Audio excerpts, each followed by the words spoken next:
हम स्टार्ट करते हैं। बिस्मिल्लाहिर्रहमानिर्रहीम। हमारा जो आज का टॉपिक है बेसिकली वो है किसके ऊपर? मैन्युफैक्चरिंग अकाउंट के ऊपर है।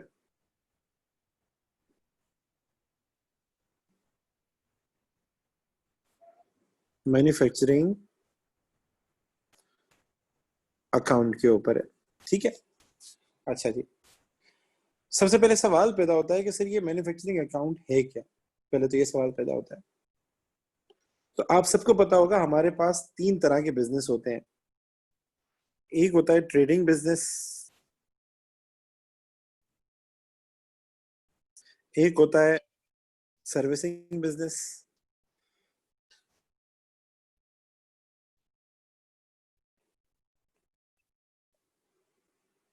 और एक होता है मैन्युफैक्चरिंग बिजनेस।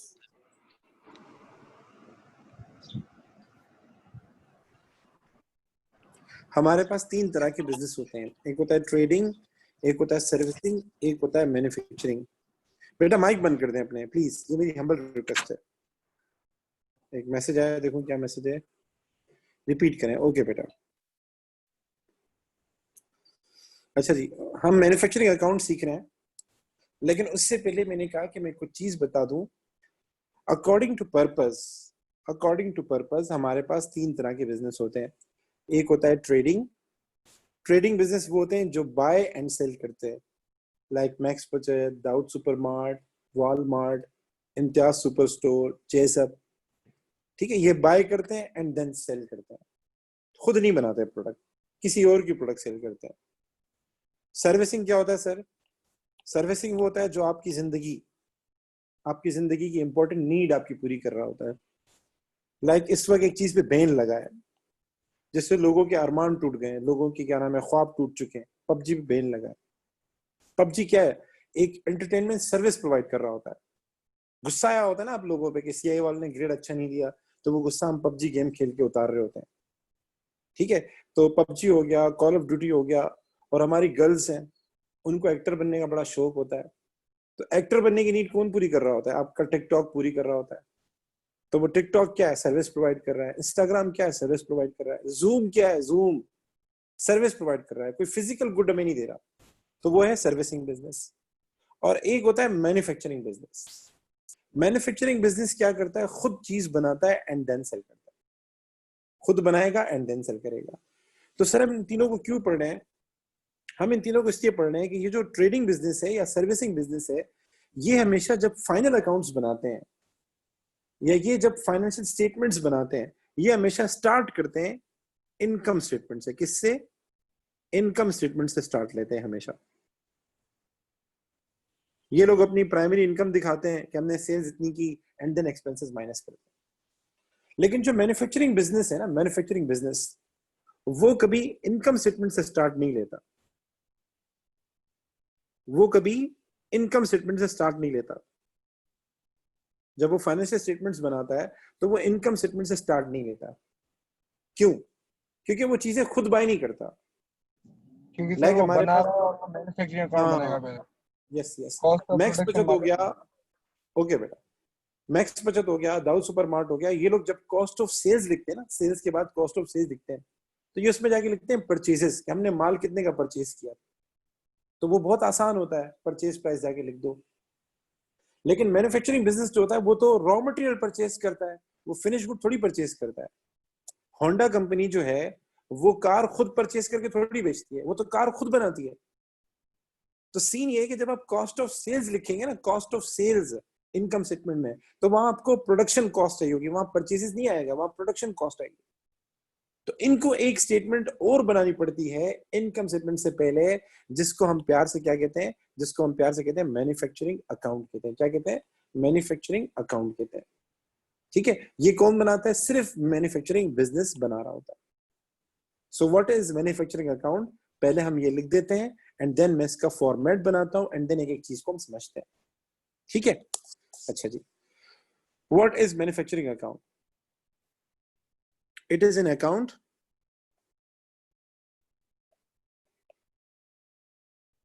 थ्योरी आती है पेपर में तो हमें करनी होगी। It is an account which is prepared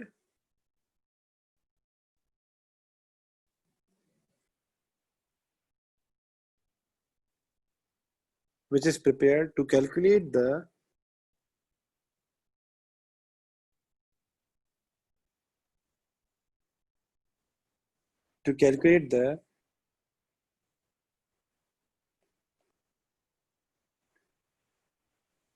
cost of goods being produced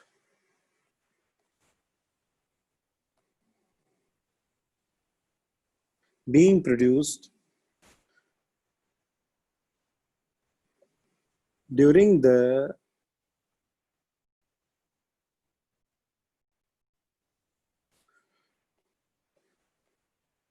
financial year. The manufacturing account, मैं आपको नोट्स प्रोवाइड भी करूंगा, तो अगर आप में से कोई नहीं लिख पाता, नो इश्यूज, लेकिन बेहतर है लिखो, ज्यादा अच्छा है. The manufacturing account must contain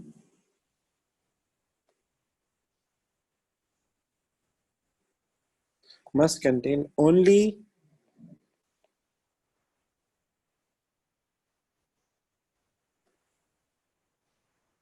factory related items. ठीक है, ये हमारे पास मैन्युफैक्चरिंग अकाउंट की डेफिनेशन हो गई.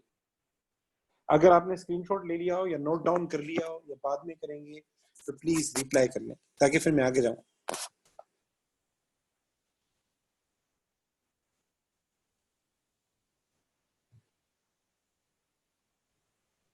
सर जी जी. सर आपको पता है कि हमारे जब ओ लेवल्स में मैन्युफैक्चरिंग अकाउंट बनाते हैं उसमें कभी कभी एग्जामिनर प्राइम कॉस्ट और कॉस्ट ऑफ प्रोडक्शन पे नाम पे भी मार्क्स लिखता है. क्या इसमें ऐसा है ए लेवल्स में? जी जी, इसमें भी ऐसा है, इसमें भी ऐसा ही है.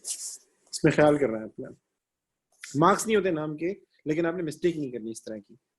जी बेटा, हसीब बेटा, माहम बेटा, अगर आप कहेंगे तो आगे चलते हैं. लिख लिया, ठीक है. अब आगे चलते हैं. अब ये कि मैं इसका फॉर्मेट बना लेता हूँ पूरा, एंड देन हम उसको इन डिटेल समझ लेते हैं. ठीक है बेटा, कि क्या क्या चीजें आनी है, क्यों आनी है, क्या क्या रीजंस हैं. ठीक है, तो आसानी हो जाएगी हमें. तो मैं इसका फॉर्मेट बना लेता हूँ, आप भी फॉर्मेट नोट डाउन कर लें वक्त के साथ साथ जो है. ठीक है, अच्छा जी. मैं कोशिश करूंगा नेक्स्ट क्लास में कि ऑलरेडी मेरे पास फॉर्मेट बना हुआ हो तो आप लोगों का टाइम बच जाए. सो मैन्युफैक्चरिंग अकाउंट का फॉर्मेट बना लेते हैं. आई थिंक इतनी जगह इनफ होगी. ठीक है, तो इसका फॉर्मेट कैसे होता है, हम लिखेंगे manufacturing account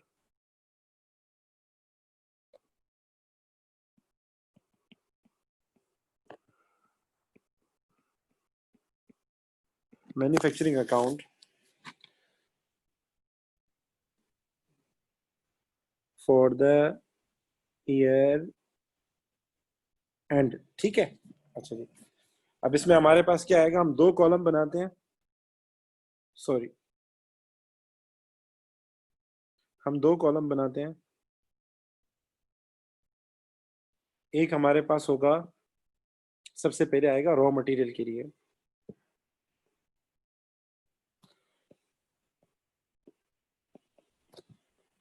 raw material, sir इसमें क्या आएगा, इसमें हमारे पास आ जाएगा, हम लिखते जाते हैं. सबसे पहले आएगा opening raw material,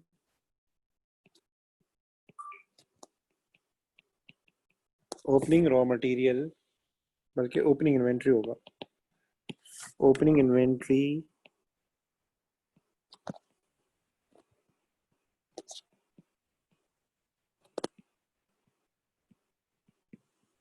of raw material. ठीक है, उसके बाद हम लिखते हैं रॉ मटेरियल परचेज्ड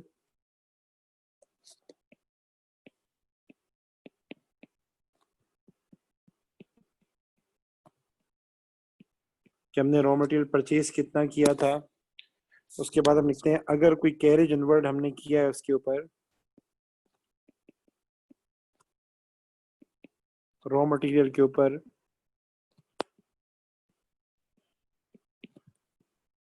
वो आएगा. सर उसके बाद क्या आएगा, रिटर्न आउटवर्ड्स आएगा.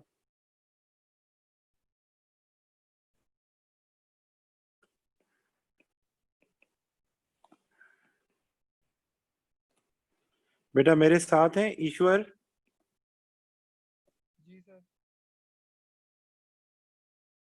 सर उसके बाद क्या आएगा, अच्छा ये लेस करेंगे. रिटर्न आउटवर्ड जो है ना, ये आपने लेस करना है, क्योंकि चीज हमारे पास से जा रही है, तो गए इसको लेस करना है। ठीक है, उसके बाद हमारे पास क्या आएगा, less closing inventory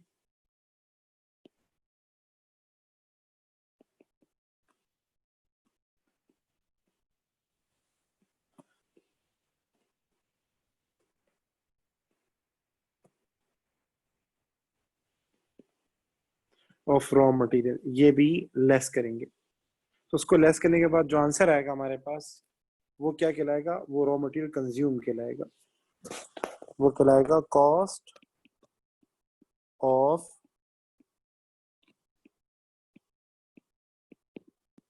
raw material consumed. Maham बेटा, आप फॉर्मेट बना रहे हैं? जी सर। उसके बाद सर और क्या आएगा, उसके बाद हमारे पास और आएगा इसके अंदर डायरेक्ट लेबर। डायरेक्ट लेबर भी इसको कहते हैं, इसको फैक्ट्री मैन्युफैक्चरिंग वेजेस भी कहते हैं,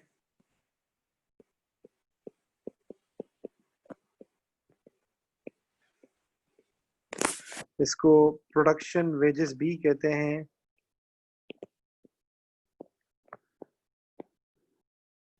ठीक है, ये हम इसमें ऐड करेंगे, क्योंकि मैन्युफैक्चरिंग अकाउंट कॉस्ट के लिए बना रहे होते हैं, कि हमारी कॉस्ट कितनी है, जो हमने गुड्स इस साल बनाए बेचने के लिए, जो हमने गुड्स इस साल बनाए बेचने के लिए, उसकी कॉस्ट कितनी आई है, इसीलिए हर कॉस्ट ऐड होती जाएगी, ऐड होती जाएगी।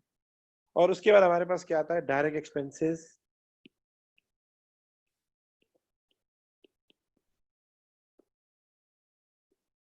डायरेक्ट एक्सपेंसेस लिख लिया आपने, एंड उसके बाद आता है रॉयल्टीज। रॉयल्टीज आपने लिख ली, इसका टोटल करते हैं, टोटल करके जो आंसर आता है उसको हम कहते हैं प्राइम कॉस्ट कहते हैं। ठीक है, ये आप फॉर्मेट सारा लिख लें, देन मैं आपको डिटेल में समझाता हूँ हर एक चीज। अच्छा, उसके बाद सर क्या आएगा, उसके बाद हम लिखेंगे फैक्ट्री ओवरहेड्स, लिखेंगे फैक्ट्री ओवरहेड्स। सो हम हेडिंग देंगे फैक्ट्री ओवरहेड्स की।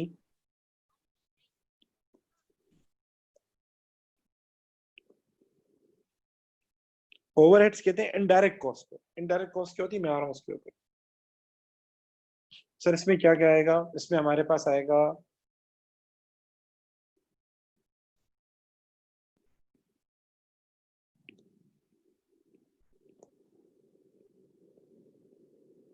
Factory indirect wages. ठीक है, वेजेस ऑफ सुपरवाइजर।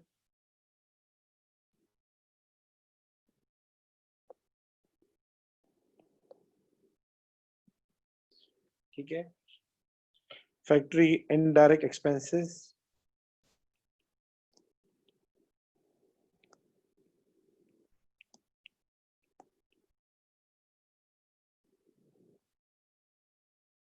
और सर क्या आ सकता है, फैक्ट्री, फैक्ट्री का मतलब होता है प्रोडक्शन। ठीक है ना, तो इसीलिए बार बार आप ये वर्ड देख रहे होंगे, factory, factory rent, rates, light. ठीक है ना, light and power, light and heat. ठीक है, उसके अलावा पावर भी आ सकता है। सर और क्या आ सकता है, depreciation.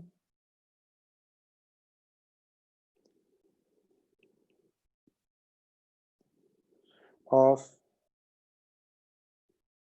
Factory non current asset.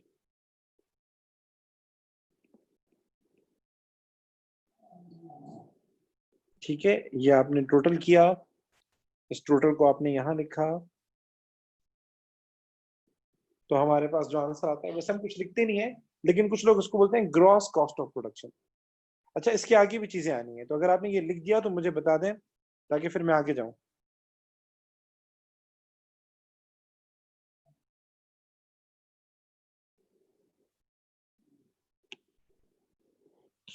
आप चाहें तो सबका स्क्रीनशॉट,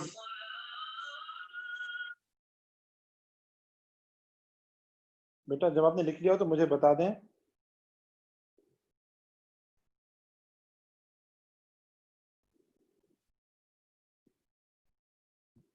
एक मैसेज आ रहा है।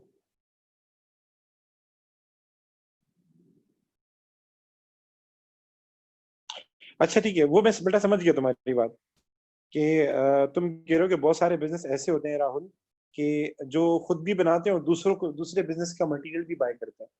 तो बेटा उसमें फिर ये होता है कि हमारे पास इनकम स्टेटमेंट में परचेजेस भी आती हैं।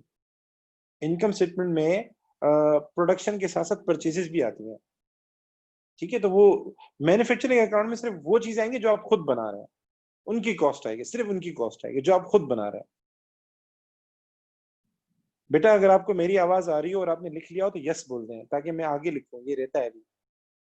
जी सर, लिख लिया। जी माहम बेटा, हसीब बेटा, अगर आपने लिख लिया हो तो मुझे बताएं ताकि मैं आगे लिखूं। जी सर, लिख लिया। लिख लिया ना, ठीक है। आप चाहे तो स्क्रीनशॉट ले सकते हैं। सो ये मैं मिटा रहा हूँ एंड इसको थोड़ा सा स्क्रॉल अप करके मैं आपको बाकी फॉर्मेट भी बता देता हूँ वो क्या है हमारे पास। सो ये हो गया।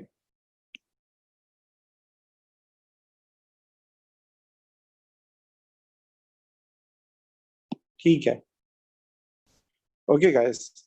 सो हम आगे चलते हैं सर, इसमें और क्या आ सकता है। सारी चीजें लिख देता हूँ देन आपको समझाता हूँ। और इसके अंदर हमारे पास आएगा add, opening, inventory of work in progress. Opening inventory of work in progress यहाँ ऐड करते हैं, फिर लेस करते हैं closing inventory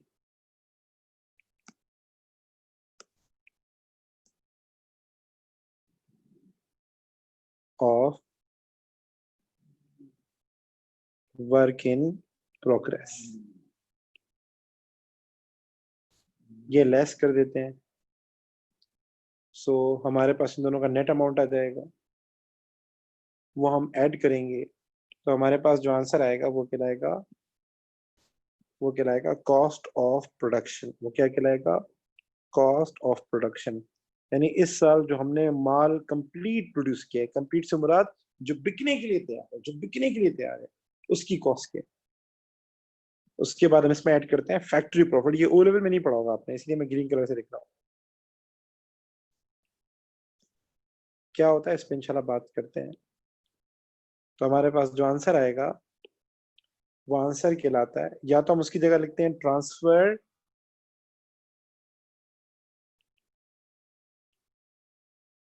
to income statement, या तो हम ये लिखते हैं, या हम फिर इसकी जगह लिखते हैं मार्केट वैल्यू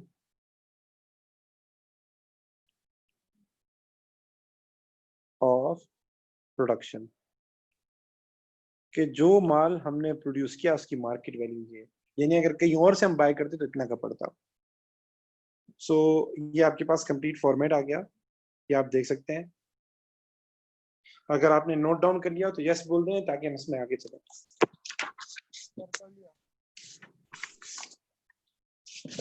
जी बेटा, अगर आपने नोट डाउन कर लिया हो तो बता दें ताकि हम इसमें आगे काम कर सकें। जी सर, लिख लिया बेटा? अच्छा जी, ओके ओके। अच्छा बेटा, सबने लिख लिया बेटा? माहम बेटा, मुंतहा बेटा, ईश्वर बेटा? जी सर।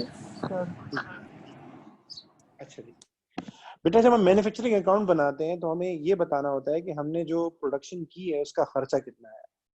हमने जो भी प्रोडक्शन की उसका खर्चा कितना है।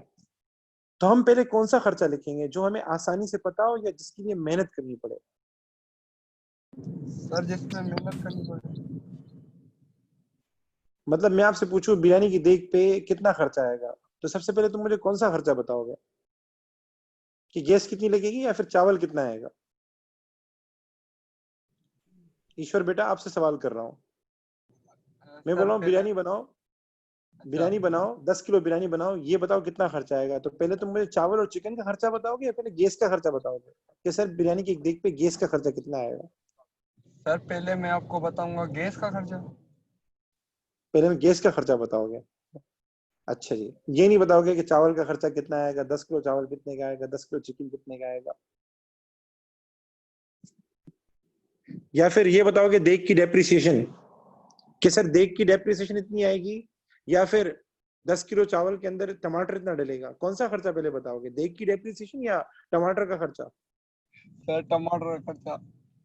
मतलब मैं बताना ये चाह रहा हूँ, हम पहले अगर किसी को अपनी कॉस्ट बताते हैं, अगर कोई हमसे पूछे कि कॉस्ट ब्रेकअप करके दो, तो हम पहले वो कॉस्ट लिखेंगे जो हमें आसानी से पता हो। महम बेटा, ऐसा है या नहीं है? आपसे अगर कोई पूछे आप बिजनेस कर रहे हैं, ये बताएं आपकी कॉस्ट कितनी आ रही है, तो आप पहले वो कॉस्ट लिखेंगे जो आपको इजीली पता हो, जिसमें इतनी मेहनत नहीं करनी पड़े, तो आप पहले वो नोट डाउन करेंगी। उसके बाद जिसमें आपको प्रॉब्लम हो रही है उसको सही तरीके से कैलकुलेट करके फिर लिखेंगे। ऐसा है या नहीं है? जी सर, ऐसा है। ऐसा ही है, ठीक है। सो जब हम मैन्युफैक्चरिंग अकाउंट बनाते हैं तो हम सबसे पहले वो खर्चा लिखते हैं जो इजीली आइडेंटिफाइबल हो, जो इजीली आइडेंटिफाइबल, जिसको हम प्यार से क्या कहते हैं, डायरेक्ट कॉस्ट कहते हैं, जिसको हम प्यार से क्या कहते हैं, डायरेक्ट कॉस्ट कहते हैं, ठीक है। सो आपसे डेफिनेशन पूछी जा सकती है कि सर डायरेक्ट कॉस्ट की डेफिनेशन बताएं, तो हम सबसे पहले डायरेक्ट कॉस्ट लिखते हैं। ये जो प्राइम कॉस्ट से ऊपर जितनी भी आ रही है ना, raw material, wages, expense, royalty, ये सारी डायरेक्ट कॉस्ट है, ये सारी डायरेक्ट कॉस्ट है, ठीक है। सर डायरेक्ट कॉस्ट क्या होती है? डायरेक्ट कॉस्ट वो होती है that can be directly related, that can be, sorry, ये लिख लें बेटा, it is an expense, जी बेटा, it is an expense, आप चाहें लिख लें, मैं आपको, जी बेटा, जी ईश्वर बेटा, ईश्वर बेटा कोई क्वेश्चन है तो बताएं। हाँ सर, मैं पूछ रहा था सर, ये वेरिएबल कॉस्ट तो नहीं है जो हम... उस पे आ रहा हूँ बेटा, उस पे आ रहा हूँ, प्लीज लिखें बेटा, आप सब लोग लिखें। A direct cost is an expense, लिखने के बाद यस बोल दीजिएगा। A direct cost is an expense जी sir. which can be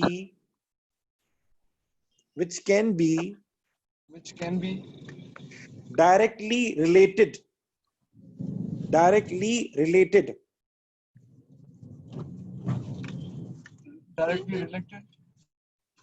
to the product being produced,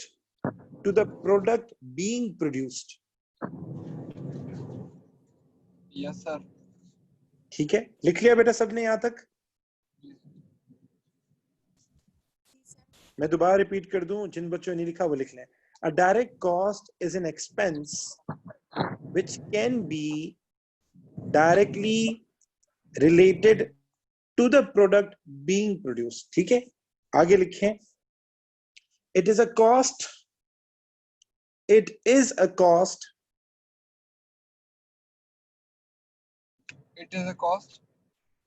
arises only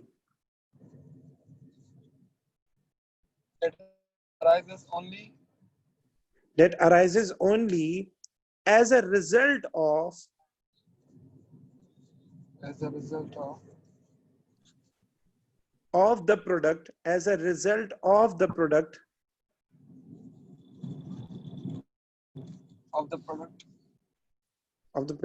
being produced.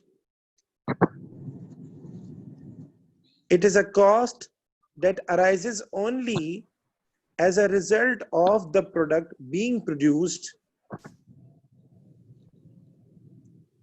and hence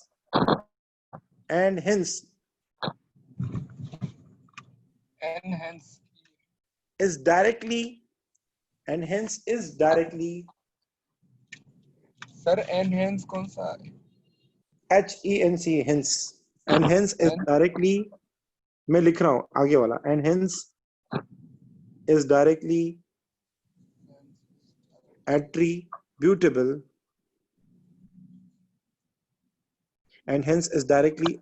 attributable to the product,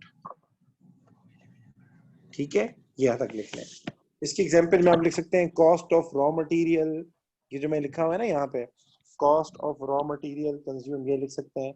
इसकी example में आप manufacturing wages लिख सकते हैं।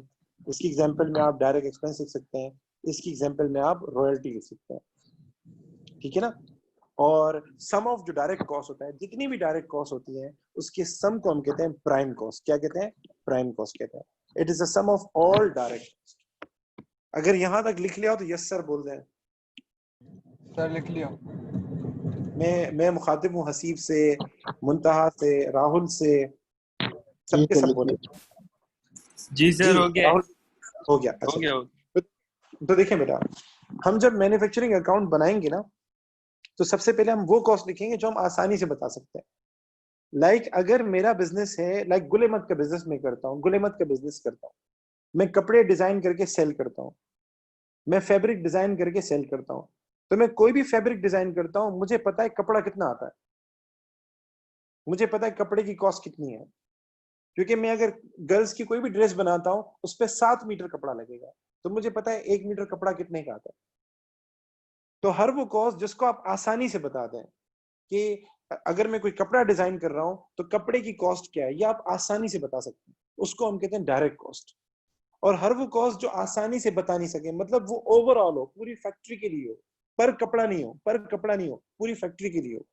लाइक गुलेमत का रेंट, गुलेमत का रेंट, गुलेमत का रेंट पर मंथ होता है, पर ड्रेस नहीं होता, ठीक है। तो हर वो कॉस्ट जो आप आसानी से बता दें, पर यूनिट बता दें, पर यूनिट बता दें, उसको हम कहते हैं डायरेक्ट कॉस्ट। क्या कहते हैं उसको? हम डायरेक्ट कॉस्ट कहते हैं। और हर वो कॉस्ट जो ओवरऑल हो, पूरी फैक्ट्री के लिए हो, पूरे डिपार्टमेंट के लिए हो, ठीक है ना, ओवरऑल हो, मंथ वाइज हो, ईयर वाइज हो, वो क्या कहलाएगा? वो आपके पास कहलाएगा, क्या नाम है? इनडायरेक्ट कॉस्ट कहलाएगा। तो मैन्युफैक्चरिंग अकाउंट में हम सबसे पहले कौन सी कॉस्ट लिखते हैं? जो डायरेक्ट कॉस्ट होती है। तो उसमें सबसे पहले आता है रॉ मटेरियल। अगर मैं बर्गर बनाता हूँ, ये केएफसी वाले बर्गर बनाते हैं, तो पर बर्गर कितना ब्रेड लगता है उनको पता है? पर बर्गर कितना ब्रेड लगता है उनको पता है। पर बर्गर क्या नाम है, अगर वो कोई मटेरियल यूज कर रहे हैं वो कितना लगता है उनको पता है। हम पिज्जा बनाते हैं, एक पिज्जा बनाने के लिए कितना ब्रेड खर्च होता है हमें पता है। सो हम सबसे पहले क्या लिखेंगे? रॉ मटेरियल कॉस्ट लिखेंगे। अब पूरे साल में कितना रॉ मटेरियल यूज हुआ ये हमें पता नहीं होता, क्योंकि हम याद थोड़ी करते हैं। तो उसका आसान सा तरीका है, आप सबसे पहले लिखें ओपनिंग रॉ मटेरियल, कितना था आपके पास, फिर आपने फर्दर परचेज कितना किया।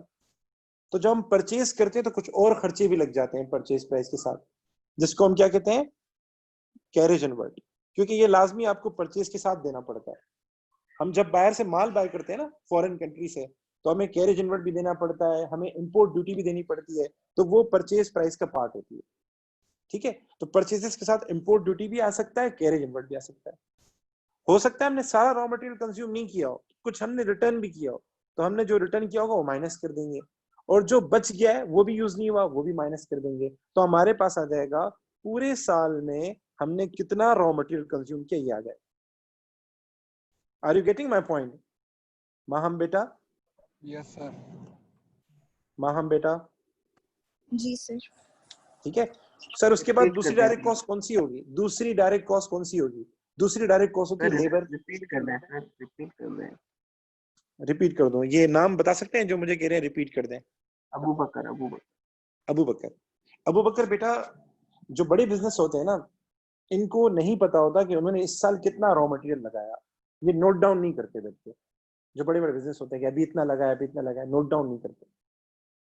तो एक आसान सा तरीका होता है रॉ मटेरियल कंज्यूम फाइंड करने का, कि हमने पूरे साल में कितना मटेरियल लगाया, कितना मटेरियल खर्च किया। आसान सा तरीका होता है। लाइक मैं आपसे पूछता हूँ, आपको पता नहीं आपने कितने पैसे खर्च किए, आपको बिल्कुल नहीं पता आज आपने कितने पैसे खर्च किए, लेकिन आपको ये पता है कि आपके जेब में सुबह कितने पैसे थे। आपके जेब में सुबह थे 1000 रुपए। फिर आपको आपके अब्बू ने कितने पैसे दिए, मतलब परचेज, वो कितने थे? 2000 आपके अब्बू ने दिए। और आपको ये पता है कि दिन के आखिर में आपके जेब में सिर्फ 300 पड़े हुए थे। तो पूरे दिन में कितने पैसे खर्च किए, या पूरे दिन में कितने कंज्यूम किए? क्या करोगे तुम? अबू बकर तुमसे पूछ रहा हूँ। सुबह जेब में 1000 रुपए थे। जी जी। 2700 खर्च किए मैंने। 2700 खर्च किए। तुमने क्या किया?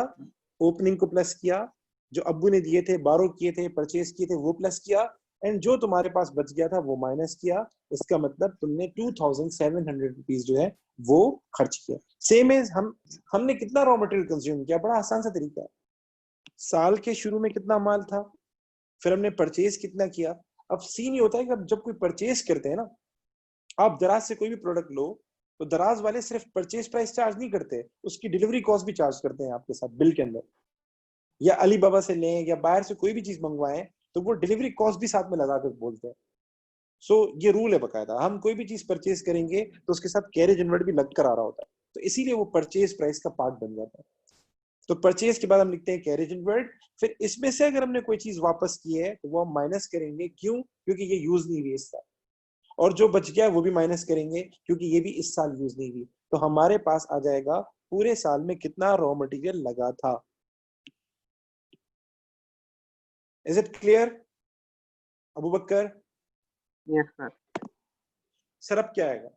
दूसरी इंपॉर्टेंट जो कॉस्ट होती है डायरेक्ट कॉस्ट, वो होती है direct labour. Sir direct labour का क्या मतलब है? डायरेक्ट लेबर का मतलब है मैं टेलर के पास जाता हूँ और टेलर को बोलता हूँ मेरे लिए ड्रेस बनाओ। ईश्वर बोलता है मेरी शादी है, मेरे लिए ड्रेस बनाओ। तो टेलर बोलेगा सर इतना मीटर कपड़ा आएगा, ये क्या हो गया? Raw material, direct cost. फिर टेलर बोलेगा मेरी मजदूरी इतनी है, मैं बाकी लोगों से लेता हूँ कितने रुपए? 500 रुपए। तुम्हारे लिए स्पेशल ड्रेस बना रहा हूँ, तुमसे लूंगा 1500 रुपए। तो ये कॉस्ट आप पर कपड़ा बता सकते हैं, पर ड्रेस बता सकते हैं। इसको हम कहते हैं डायरेक्ट लेबर, इसको हम कहते हैं डायरेक्ट वेजेस, इसको हम कहते हैं मैन्युफैक्चरिंग वेजेस, इसको हम कहते हैं प्रोडक्शन वेजेस। ठीक है, तो ये हमारे पास डायरेक्ट कॉस्ट होती है। आपने घर में कुर्सियां बनवाई, कारपेंटर को बुलाया, कारपेंटर ने कहा एक कुर्सी बनाने के 200 रुपए लूंगा, तो वो कॉस्ट किस पे बता रहा है? पर कुर्सी बता रहा है या ओवरऑल बता रहा है? ईश्वर बेटा जी सर। पर कुर्सी बता रहा है कॉस्ट वो, या ओवरऑल बता रहा है? कौन सर?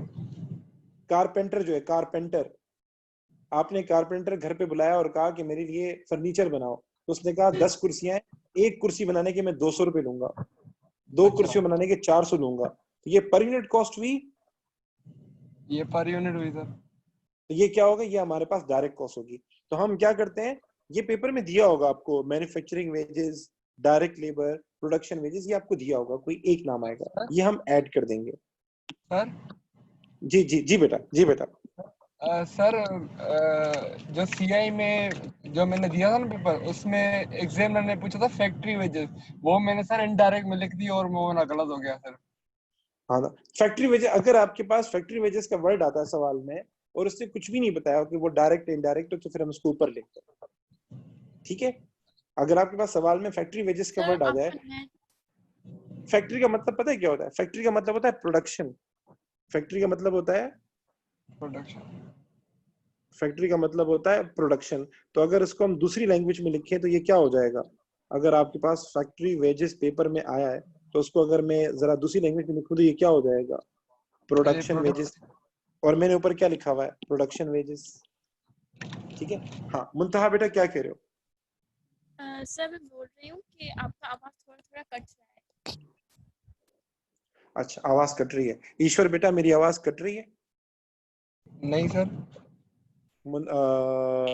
माहम बेटा मेरी आवाज कट रही है? सर सही है बिल्कुल आवाज सर। अब बेटा ये जो आवाज कट रही होती है ना, तो एक तो ये मैं सेशन रिकॉर्ड कर रहा हूँ, ये सेशन मैंने रिकॉर्ड कर रहा हूँ, ठीक है, ये रिकॉर्डेड भी अवेलेबल होगा आपके पास, आप टेंशन नहीं लें। और आवाज कटने की वजूहत या तो ये होगी कि मेरे पास नेट खराब है, अगर मेरा नेट खराब है तो सबको आवाज कटी हुई मिलेगी, या फिर आपके पास नेट का इशू आ रहा है। तो आप थोड़ा कोशिश कर लें कि घर में कोई दूसरी डिवाइस, यानी नेट आपका शेयर्ड है ना, तो दूसरी डिवाइस ऑफ कर दें अगर पॉसिबल हो, तो मे भी आवाज सही आए। ठीक है सर। और क्या आता है? और हमारे पास आता है direct expense and royalty. Royalty आप लोगों को पता है कि पिज्जा हट जो भी पिज्जा बनाता है हमारे हैदराबाद में, जो पिज्जा हट है, ये जो भी पिज्जा बनाता है उस पर 20 या 10% दे रहा होता है मेन फ्रेंचाइजर को। ठीक है, ये एक किस्म का कमीशन होता है जो हम किसी बंदे का नाम यूज कर रहे होते हैं या किसी और बंदे की प्रोडक्ट बेच रहे होते हैं, ठीक है ना, किसी और प्रोडक्ट, किसी और बिजनेस की प्रोडक्ट हम बेच रहे होते हैं, तो ये किस्म का कमीशन होता है जो हमें उसको पे करना पड़ता है। तो KFC वाले हो गए हमारे हैदराबाद में, पिज्जा हट वाले हो गए, मैकडोनल्ड वाले हो गए, ये सारे हर प्रोडक्ट के ऊपर एक रॉयल्टी पे कर रहे होते हैं। वो 10%, 5%, 20% हो सकती है। तो ये डायरेक्ट कॉस्ट होती है क्योंकि ये पर प्रोडक्ट होती है, पर प्रोडक्ट होती है। ठीक है, तो ये आपको दिया हुआ होगा पेपर में, तो आप लिख देंगे। सर डायरेक्ट एक्सपेंस का क्या मतलब है? डायरेक्ट एक्सपेंस का मतलब ऐसी आपने कोई सर्विस ली होगी किसी बिजनेस से, आपने कोई सर्विस ली होगी किसी बिजनेस से और वो पर यूनिट होगी, तो उसका मतलब क्या होगा? Direct expense. तो ये पेपर में दिया होगा, लिखा होगा डायरेक्ट फैक्ट्री एक्सपेंस या डायरेक्ट एक्सपेंस। सर इसकी एग्जांपल दें। इसकी एग्जांपल ऐसे लेने, मैं टीचर हूँ। Are you guys with me? Maham बेटा, हसीब बेटा मेरे साथ हैं? जी सर। जी सर। तो if I am a teacher, मैं टीचर हूँ, तो मैंने क्या किया, ये प्रोडक्शन के लिए एग्जांपल नहीं लेकिन सेट कर रहा हूँ। मैंने बच्चों के लिए एक सॉफ्टवेयर अरेंज किया।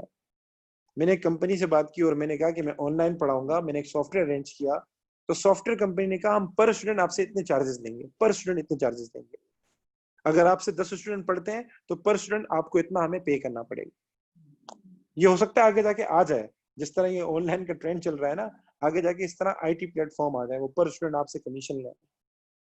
सो अगर आप कोई सर्विसेज ले रहे हैं और वो सर्विसेज की जो कॉस्ट है वो पर यूनिट हो, वो क्या हो? पर यूनिट हो, तो वो आपके पास किस में आएगा? वो डायरेक्ट एक्सपेंस के अंदर आएगा।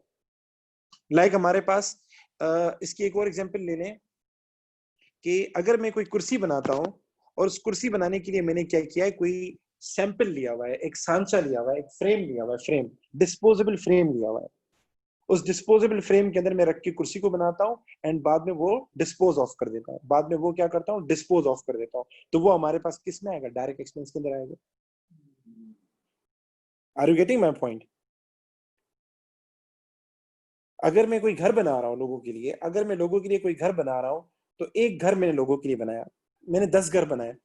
तो हो सकता है जब मैं घर को कंस्ट्रक्शन कर रहा था, तो एक घर बनाने के लिए मैंने क्या किया था, उसके लिए मैंने क्या नाम है, हमारे पास होता है ना मिक्सर। हम कभी कभार कोई कंस्ट्रक्शन का काम कर रहे होते हैं तो हम मिक्सर मंगवाते हैं, मशीन मंगवाते हैं। वो मशीन क्या करती है? मिक्सिंग का काम करती है, सीमेंट वगैरह का। तो मैंने पर घर उस कंपनी को मैंने पैसे दिए थे जिसने मिक्सर का मशीन मुझे भेजी थी, रेंट पे भेजी थी उसने मुझे। तो मैंने एक घर बनाया, फिर दूसरा घर बनाया, फिर तीसरा घर बनाया। तो वो जो मिक्सर मशीन थी उसके साथ मैंने ये एग्रीमेंट किया था कि अगर मैं एक घर बनाऊंगा तो 500 दूंगा, 2 घर बनाऊंगा तो 1000 दूंगा, 3 घर बनाऊंगा तो 1500 दूंगा। तो ये जो रेंट मैं उसको पे कर रहा हूँ मशीन का, ये मेरे लिए क्या है? डायरेक्ट एक्सपेंस है ये, क्योंकि ये पर यूनिट है, पर प्रोडक्ट है मेरे पास। Are you getting my point guys? जी सर। ठीक है, तो हम ये सारे एक्सपेंस ऐड करते हैं। ऐड करने के बाद जो हमारा आंसर आता है वो क्या कहलाता है? वो कहलाता है प्राइम कॉस्ट। वो कहलाता है प्राइम कॉस्ट। ठीक है, अभी ऐसा आसान हो रही है, मैं आसान का रिप्लाई दे दूं, तब तक हम इसका आगे वाला पोर्शन पढ़ते हैं।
गुड है, सही सही सही, बहुत आला।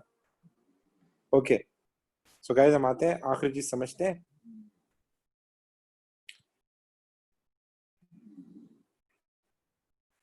अच्छा जी, सॉरी जी बेटा, आखिरी चीज समझते हैं। सर ये हो गया डायरेक्ट कॉस्ट। अच्छा, ये तो मैंने आपको इन डिटेल समझाया। क्वेश्चन बहुत इजी आता है मैन्युफैक्चरिंग अकाउंट का, पर्सनली बता रहा हूँ, बहुत आसान आता है। मतलब आपको चीजें दी हुई होती है, खाली पुट करके लिखना होता है, बस इतना आसान आता है। कुछ चीजें हैं जो थोड़ी सी हैं डिफिकल्ट, तो टेंशन आप नहीं लें, ये तो हम समझाने के लिए इन डिटेल बता रहे हैं आपको। सर अब और दूसरी कॉस्ट कौन सी आएगी? दूसरी कॉस्ट आएगी हमारे पास इनडायरेक्ट कॉस्ट आएगी। इनडायरेक्ट कॉस्ट आएगी तो पहला सवाल ये पैदा होता है कि सर इनडायरेक्ट कॉस्ट होती क्या है? तो राइट डाउन इट डेफिनेशन। मैं लिखवा रहा हूँ क्योंकि आपको डिक्टेट में प्रॉब्लम होती है, तो मैं लिखवा रहा हूँ। An indirect cost, an indirect cost is an expense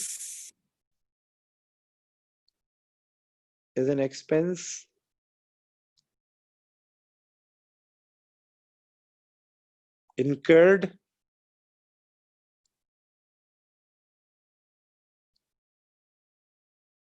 in production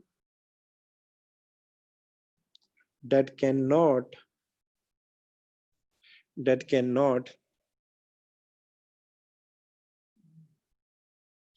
be easily traced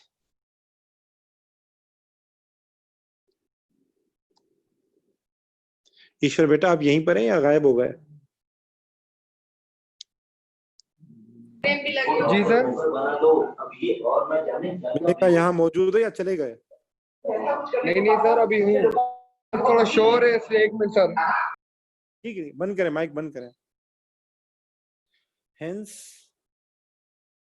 मैं आपको नोट्स प्रोवाइड करूंगा बेटा, ये ऑनलाइन क्लास है, मैं कोशिश करूंगा आज रात ही ये जो आपको लिखवा रहा हूँ ना, ये मेरे पास नोट फॉर्म में पड़ा हुआ है, मैं आपको प्रोवाइड कर दूंगा। लेकिन ये क्लास मैं यूट्यूब पे शेयर भी करूंगा तो अच्छा है, बाकी लोगों को फायदा हो जिनके पास नोट्स नहीं है। Related to the product. Okay guys, ये लिख लें, देन इसको समझ लेते हैं कि सर इनडायरेक्ट कॉस्ट क्या होती है। मैं पढ़ के बता देता हूँ। An indirect cost is an expense incurred in production, ठीक है, that cannot be easily traced to the item being produced। यानी पर यूनिट बताना आसान नहीं होता, बता सकते हैं, ऐसा नहीं कि नहीं बता सकते, but it is difficult to trace, hence it is not directly related to the product। आप ये नहीं कह सकते कि पर आइटम पे इतना खर्चा है, इतना आसान काम नहीं होता बताना। अगर आप लिख लें तो यस बोल दें ताकि मैं आगे समझाऊं। यस। ठीक है सर, एग्जांपल दे, लाइक हमारे पास ईश्वर बैठा हुआ है, ईश्वर ने पकवान सेंटर खोला है। ईश्वर भाई क्या करते हैं? हाँ ईश्वर, आपके ऊपर एग्जांपल सेट की हुई है, नाराज मत होना। हाँ आप सर, अच्छे नहीं। ईश्वर भाई ने पकवान सेंटर खोला हुआ है और ईश्वर ने बोला हुआ है कि जिसकी बीवी का इंतकाल होगा उसकी 20% डिस्काउंट है अगर वो खाने का ऑर्डर दे रहा है, अल्लाह नहीं करे, ठीक है ना। सो ईश्वर ने पकवान सेंटर खोला हुआ है, उसने वहां बिरयानी की देगे, कुरमे की देगे, अभी मैं बोल रहा हूँ बच्चे बोलेंगे इसे ट्रीट दें, ये सारी देगे वो सेल कर रहा है। सो चावल का जो खर्चा है वो बता सकता है, अगर बिरयानी की देग बनानी हो तो चावल का खर्चा वो इजीली बता सकता है कि एक 10 किलो की देग पे चावल कितना लगना है, एक 10 किलो की देग पे कितना चिकन लगना है वो बता सकता है, एक 10 किलो की देग पे जो कुक बैठा हुआ है जो ये कुकिंग करके दे रहा है उसको, वो एक देग पे कितने पैसे लेगा ये बता सकता है। ये डायरेक्ट एक्सपेंस है। लेकिन गैस का खर्चा कितना है, तो गैस के बिल में कभी नहीं ये नहीं आता कि एक देग पे इतना लगा, दूसरे देग पे इतना लगा, तीसरी देग पे इतना लगा। गैस का बिल हमेशा मंथली आता है, So it is difficult for Ishwar to tell that how much gas was consumed by each day, क्योंकि कभी हलीम की देग भी बन रही होती है, कभी बिरयानी बनती है, कभी कुरमे बनते हैं, कभी गुलेती बनती है, कोई 2 घंटे लगाता है, कोई 3 घंटे लगाता है। Are you getting my point? बिजली का बिल आया इनके पास, बिजली के बिल पे थोड़ी लिखा था कि बिरयानी की देग पे 10 रुपए खर्चा आया, हलीम की देग पे 20 रुपए खर्चा आया, वो तो पूरे महीने का आता है। लेकिन बिजली क्यों खर्च की थी? प्रोडक्शन के लिए। गैस क्यों खर्च की थी? प्रोडक्शन के लिए। तो कॉस्ट तो है, ये आनी चाहिए यहाँ पर। माहम बेटा, are you getting my point? जी सर। सो मेरा बताने का मतलब है कि कुछ कॉस्ट ऐसी होती हैं जो आपकी प्रोडक्शन का पार्ट होती है, लाइक उसके बगैर आप बिरयानी कुरमा ये नहीं बना सकते थे। लाइक ऑयल हो गया, गैस हो गया, बिजली हो गई, जो देग आप यूज कर रहे हैं उसकी डेप्रिसिएशन हो गई, ये भी इसके बगैर तो आप बना ही नहीं सकते थे बिरयानी। अगर देग नहीं होती बिरयानी बनाते कैसे? गैस नहीं होती तो पकाते कैसे? लाइट नहीं होती तो अंधेरे में क्या करते बैठ के? शक्लें देख रहे होते एक दूसरे की, ठीक है ना। सो ये जो सारी कॉस्ट है ये इनकर तो प्रोडक्शन के लिए हुई है, लेकिन बताना मुश्किल है। इसके लिए आप लोग पढ़ चुके हैं एज लेवल में एब्जॉर्प्शन कॉस्टिंग, अगर आपको याद आ रहा हो, जिसमें आप ओआर निकालते थे, वो यही करते थे तुम लोग कि 1 यूनिट पे कितना खर्चा है। तो वो हमारे कोर्स का टॉपिक नहीं है। हम यहाँ ये सीख रहे हैं कि पेपर में दिया होगा उसने आपको कि रेंट कितना लगा है प्रोडक्शन पे, लाइट का कितना खर्चा लगा है, हीट का कितना खर्चा लगा है, वो सारा पेपर में दिया होगा। आपने सारा नहीं लिखना, आपने सिर्फ फैक्ट्री वाला लिखना है। कौन सा लिखना है? फैक्ट्री वाला। सर क्या मतलब?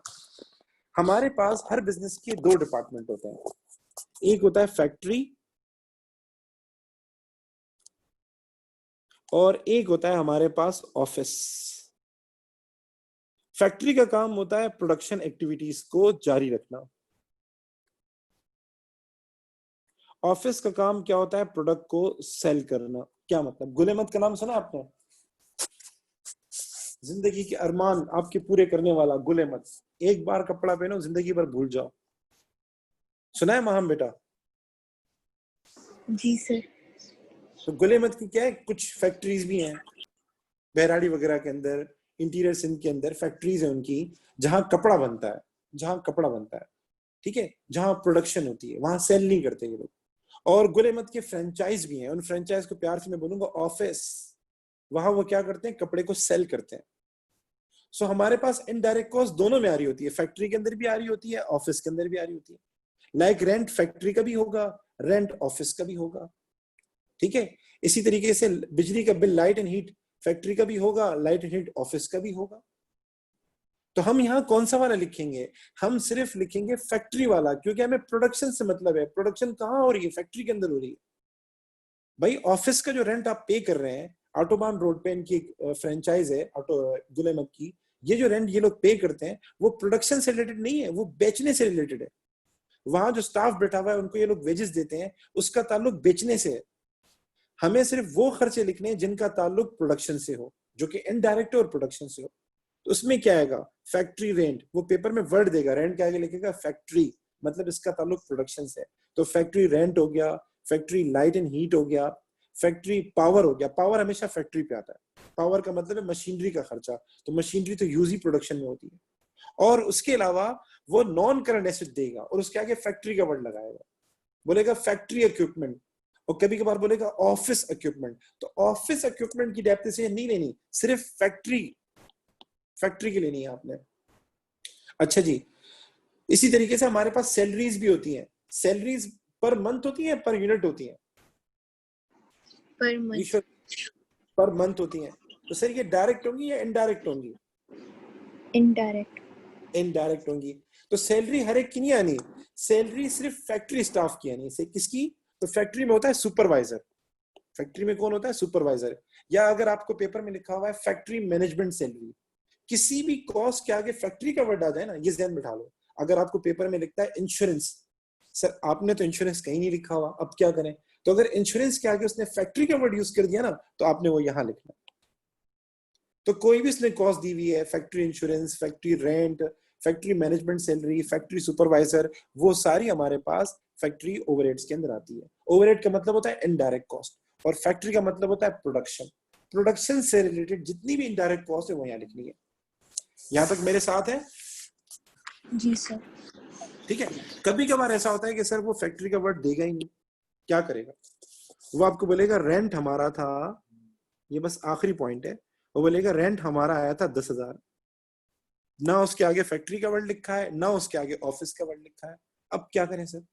तो वो नीचे बोलेगा कि इस 10,000 में से 40% रेंट फैक्ट्री का है, मतलब फैक्ट्री में यूज हुआ है, और 60% रेंट सेलिंग के लिए, मतलब वो ऑफिस में यूज हुआ है। तो क्या करोगे माहम बेटा? वो आपको प्रोपोर्शन दे देगा, वो रेंट लिख देगा, लाइट एंड हीट लिख देगा, लेकिन बताएगा नहीं फैक्ट्री का कितना है और ऑफिस का कितना है। अलग से बता देगा कि इतना इतना परसेंटेज है। तो क्या करेंगे बेटा? सर 40% निकाल के फैक्ट्री में डालेंगे और 60% ऑफिस में। Excellent excellent. तो ऑफिस के जो खर्चे होते हैं वो इनकम स्टेटमेंट में आते हैं, ठीक है बेटा। ऑफिस के जितने भी खर्चे हैं या जिनका ताल्लुक सेल से, लाइक बैड डेट सेलिंग करने पर राइज होता है, provision for doubtful debt selling करने पर राइज होता है, डिस्काउंट रिसीव, डिस्काउंट अलाउड, ये सेल करने पर राइज होता है। तो ये सारे खर्चे आपके कहाँ जाएंगे? ये सारे खर्चे आपके वहां जाएंगे, क्या कहते हैं, इनकम स्टेटमेंट में जाएंगे, ठीक है। लेकिन वो खर्चे जिनका ताल्लुक आपका फैक्ट्री से है, प्रोडक्शन से है, उसके आगे फैक्ट्री का वर्ड होगा, या जैसे पावर लगता ही फैक्ट्री के ऊपर है, मशीनरी का खर्चा, ठीक है। तो ये यहाँ पर आएगा, आपके पास फैक्ट्री ओवरहेड में आएगा। तो आज के लिए इतना ही सही है, अभी नमाज का टाइम है, आई एम गोइंग फॉर नमाज। तो ये फॉर्मेट देख लीजिएगा, कल हम इसको इंशाल्लाह पूरा करेंगे एंड इसका सवाल भी करेंगे।